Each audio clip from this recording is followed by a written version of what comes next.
mengenai budak Angon menurut Areja seperti apa gitu? Sebenarnya sama saja. Konsep antara Jawa dan Sunda memiliki satu konsep yang sama, hanya berbeda dalam segi penyebutan dan bahasa. Tama nanya, "Ce, ai corona teh naon?" Dan mereka menjawab, "Oh, eta nu sok meran bansos."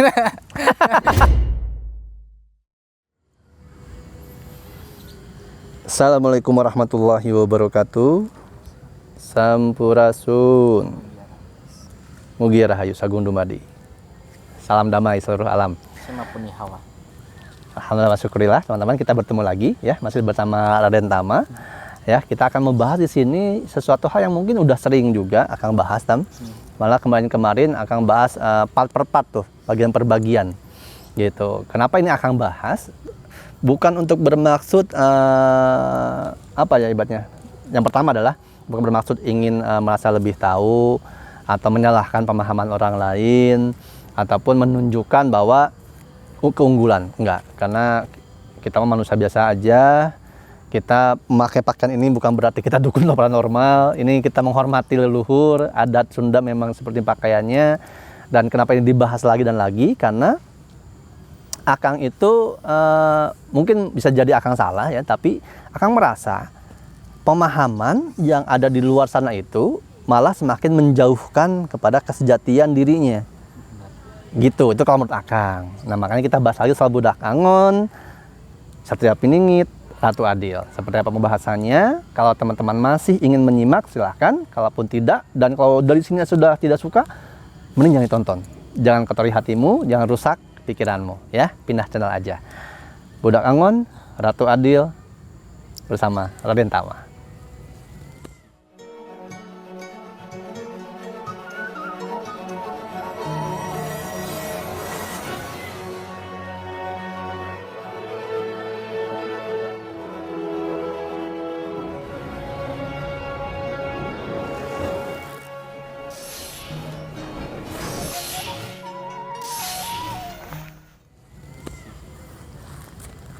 Siap.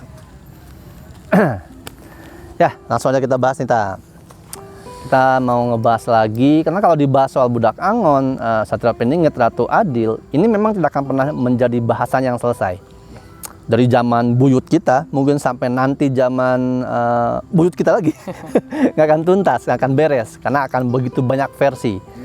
Karena kalau ngebahas budak Angon, Satria Piningit, jangankan ke situ lah. Contoh kecil aja, kita kalau ngebahas soal penciptaan Nabi Adam aja, itu pun sudah banyak, yang setahun nggak akan habis pembahasannya.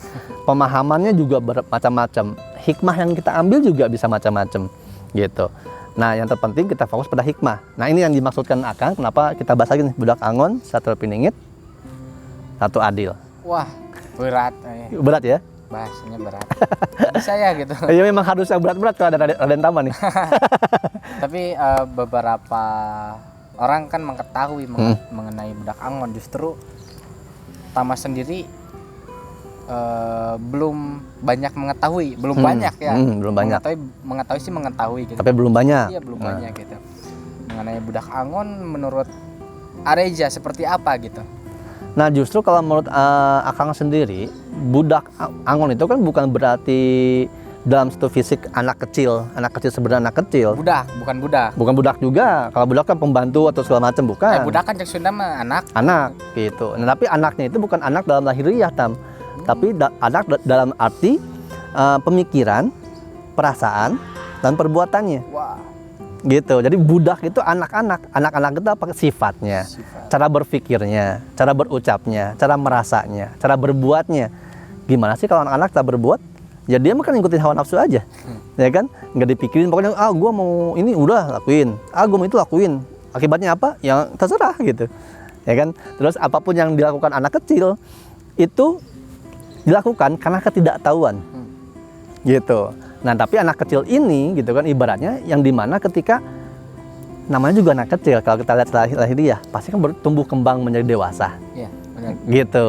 Nah, tapi balik lagi, mungkin juga bisa diartikan hal yang sama ketika kita merujuk kepada uga, ramalan Nyoko Joyoboyo misalnya. Nah kalau yang Tama ketahui nih, akan mau ngakurin dulu nih dengan Uga Wangsit Siliwangi. Mungkin Tama ada beberapa kata atau beberapa yang sudah pernah Tama baca mengenai Budak Angon. Budak Angon. Dalam Uga Wangsit Siliwangi terselip beberapa kalimat mengenai Budak Angon seperti ciri imahna di Birit Leuwi. Rumahnya di pinggir sungai gitu kan. Birit itu apa dia? Biritnya Leuwi lah. Birit itu kalau kita kan kayak ekor ya? Iya. Oke. Hulu lah, hulu. Hulu sungai. Hulu sungai.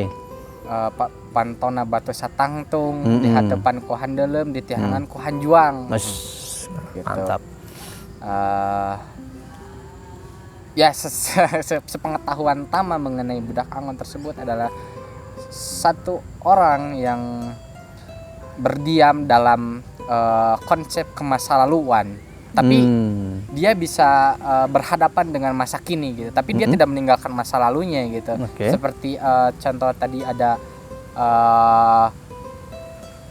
Pantona batu satangtung, rumahnya batu setinggi batu yang berdiri ya, yang berdiri di hadapan ku handelem. Handelem itu apa tuh bahasa Indonesia itu? Susah kan? Daun. Oh, daun handelem. Oh, ada namanya handelem. Daun handelem. Terus di tihangan ku hanjuang. Tihangan hanjuang itu kan merupakan konsep-konsep orang terdahulu gitu. Yes. Nah, ya begitulah. Sepengetahuan Tama gitu. Berarti Tama juga mungkin mengetahui atau mengartikannya bahwa Budak Angon itu adalah bukan dalam arti anak kecil yang sesungguhnya anak kecil, tapi orang yang dia tidak meninggalkan masa lalunya. Artinya masa lalu itu bukan masa lalu yang gimana-gimana, tapi ajaran leluhur mungkin ya. Ajaran leluhur, kearifannya, keilmuannya. Tapi dia juga tidak menolak atau tidak kontra dengan apa yang ada dihadapi sekarang. Peradaban sekarang. Jadi dia sinkronkan mungkin seperti itu ya.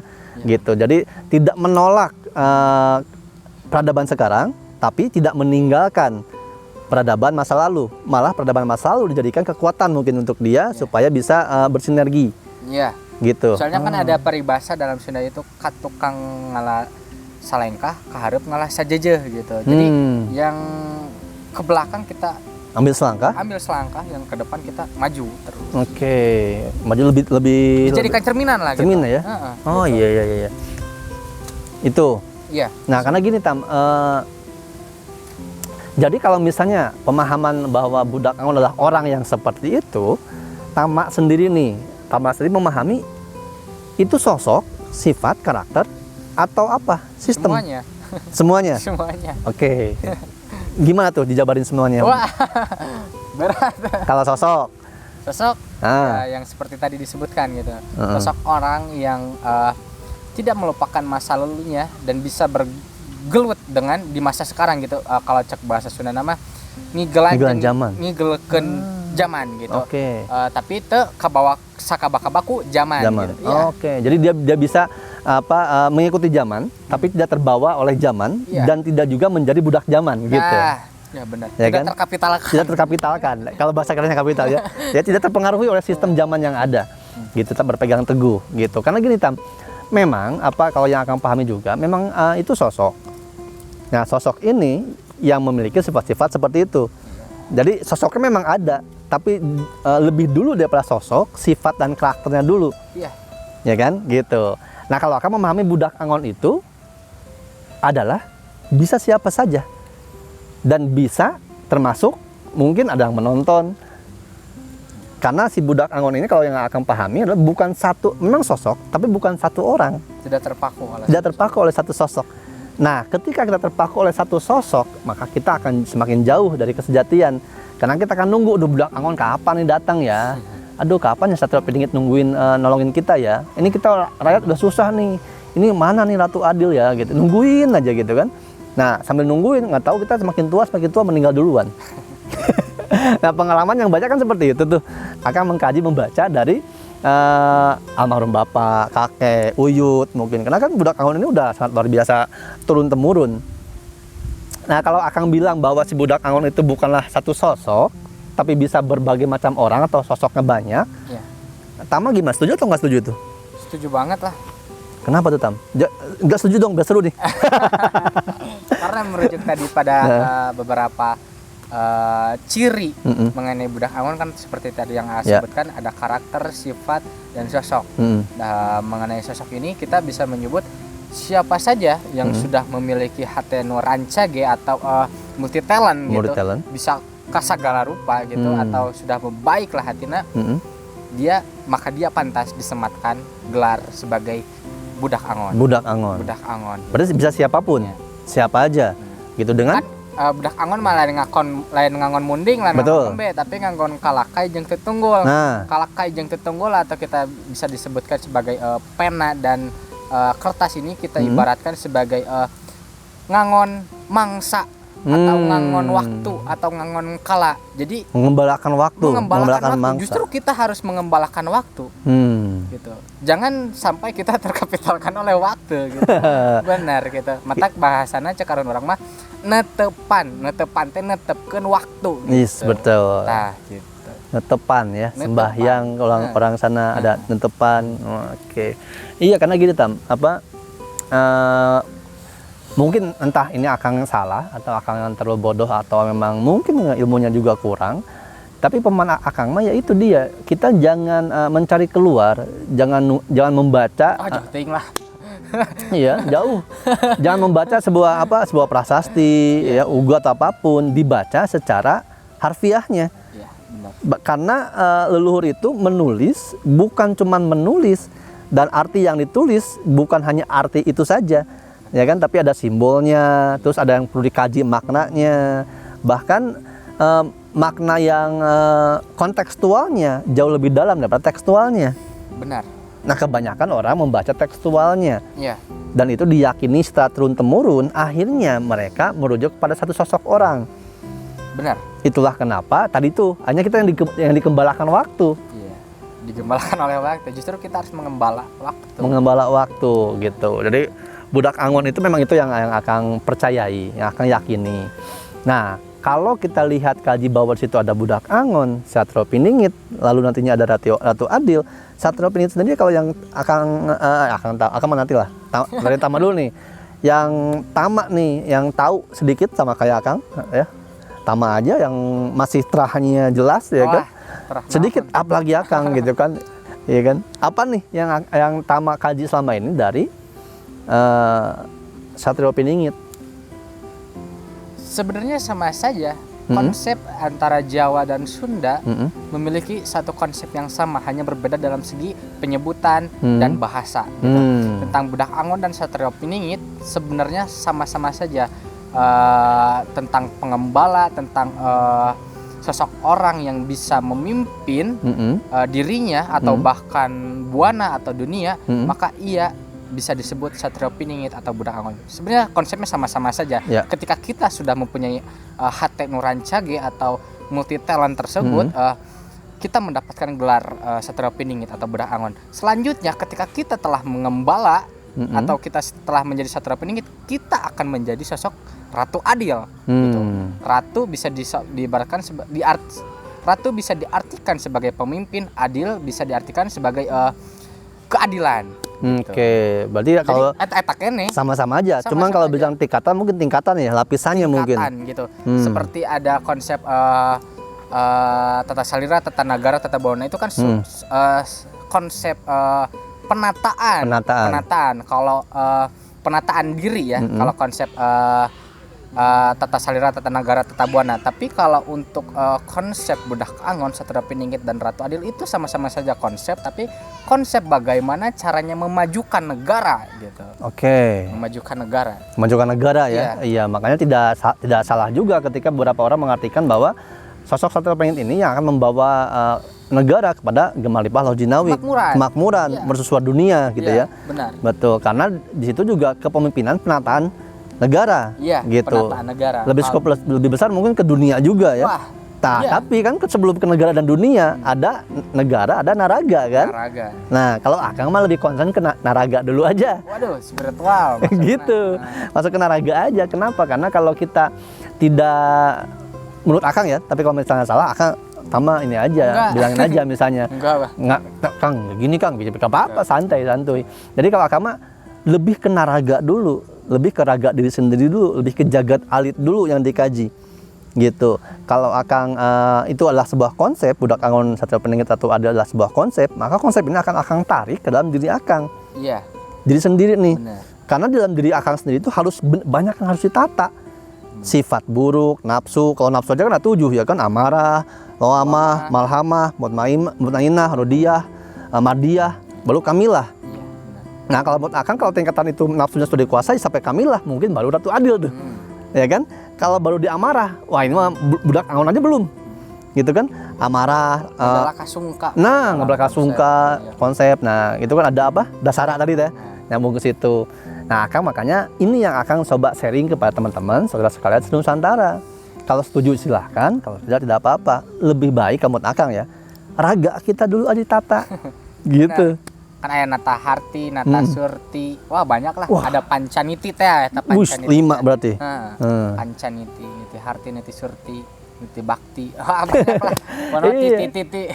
Makanya Akang tuh tarik dulu kalau itu konsepnya yang ditarik ke diri. Akang jadi ingat gini.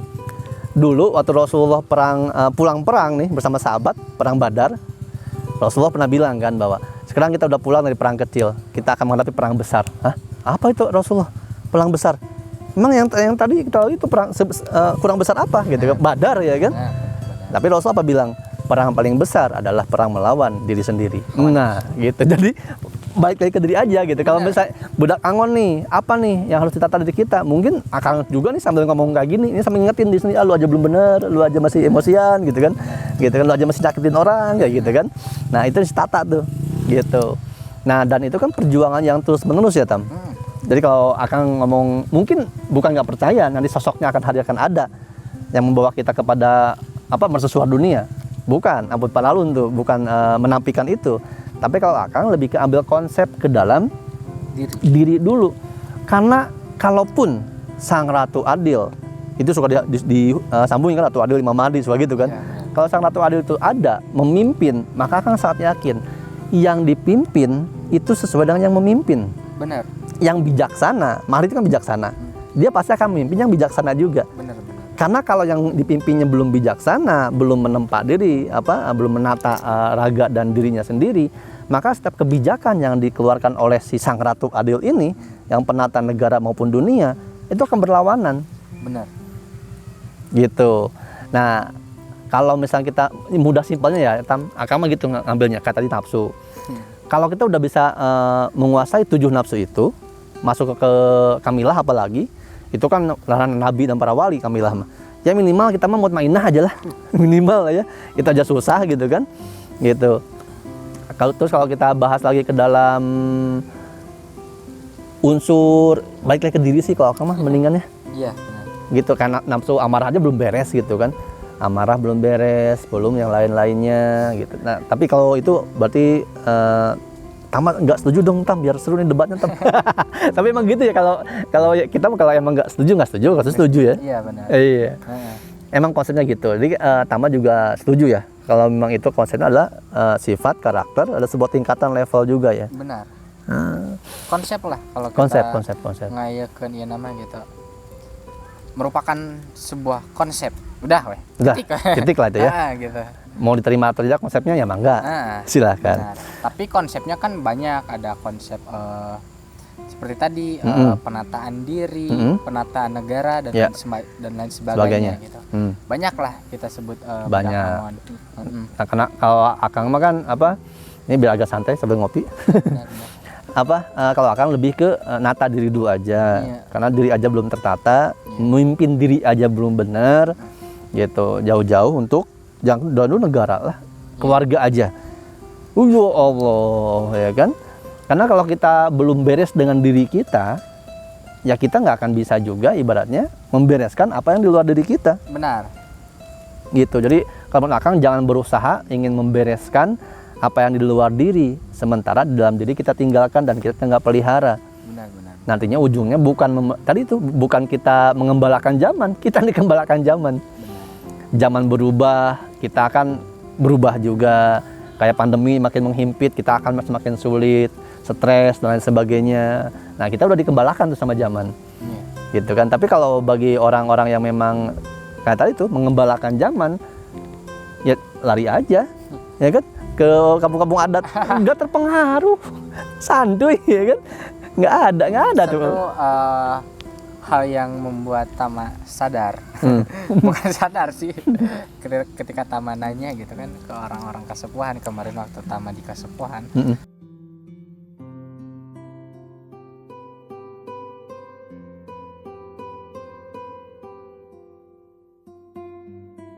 Jadi, oh, sebenarnya jadi ada baiknya juga gitu. Iya. Ketika corona diartikan sebagai seorang pemberi. Gitu.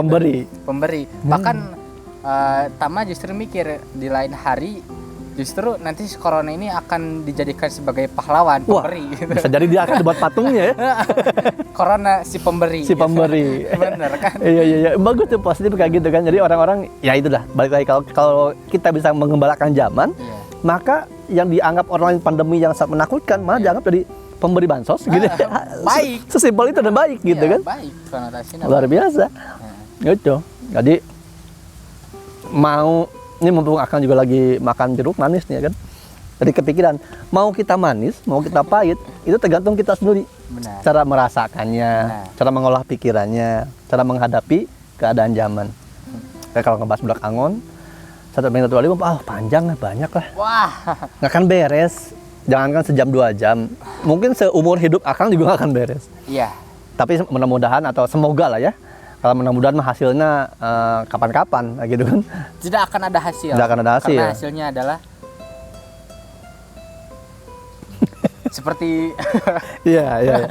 Seperti yang sudah hanya dengan 2 meter bertemankan kain kafan gitu kan. Ketika kita sudah berbicara tentang wah, saya sudah beres semuanya. Berarti enggak satu nah acan mawat gitu. Ya udah.